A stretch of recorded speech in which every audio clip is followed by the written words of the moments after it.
नजम सेठी वाली बात है और उन्होंने ये बात की है कि जी मुलाकात हुई और उनको ब्रीफिंग दी गई।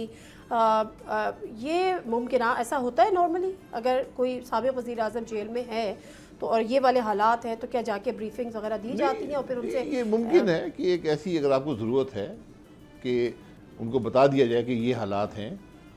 लेकिन ये जो दूसरी बात है, मेरा उससे ज़्यादा मैं उस पर डिबेट करना मुनासिब नहीं है कि उनको कहा गया कि आप अपना मीडिया पाकिस्तान के लिए, मैं नहीं समझता पाकिस्तान की कोई जमात भी ऐसे मौके पर मुल्क के ख़िलाफ़ बात करेगी। आप हुकूमत के खिलाफ बात कर सकते हैं, ये आपका हक है, अपोजिशन का हक लीडर अपने फॉलोअर्स को ये कह तो सकते हैं कि जी अब इस वक्त आपने ये मुश्किल वक्त है, इस वक्त आपने कोई क्रिटिसिज्म या नेगेटिविटी को प्रमोट नहीं करना। पाकिस्तानी होते हैं ना, वो भी हालात को जानते हैं। हम सब, कोई भी पाकिस्तान के खिलाफ बात नहीं करेगा ऐसे मौके पर। जाहिर है, जाहिर है। सर एक और बड़ी खबर है जो कि कुछ देर पहले आई, वो ये कि जो भारत ने जो अफ़गानिस्तान के तालिबान हैं उनके साथ अपने रवाबित बढ़ाए हैं और कुछ खबरें आई थी कि कुछ मुलाकातें भी उससे पहले हुई हैं या जंग के वो जो भी कशीदगी जंग कह लें, जो भी नाम आप उनको दे लें।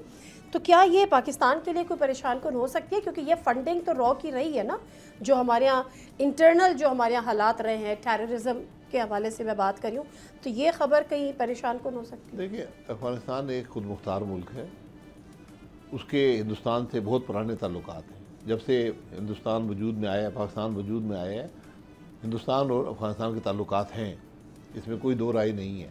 लेकिन अफ़गानिस्तान और पाकिस्तान के भी ताल्लुकात हैं और वो शायद ज़्यादा गहरे हैं, और जब वक्त आता है तो पाकिस्तान ही मदद करता है।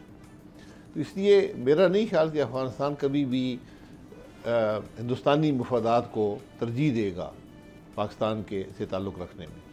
तो मैं उसमें कोई ऐसी पेचीदगी नहीं होनी चाहिए। दुनिया का हर मुल्क दूसरे मुल्क से ताल्लुक़ रखता है। सब्सक्राइब करें और बेल दबाएं ताकि कोई खबर रह न जाए।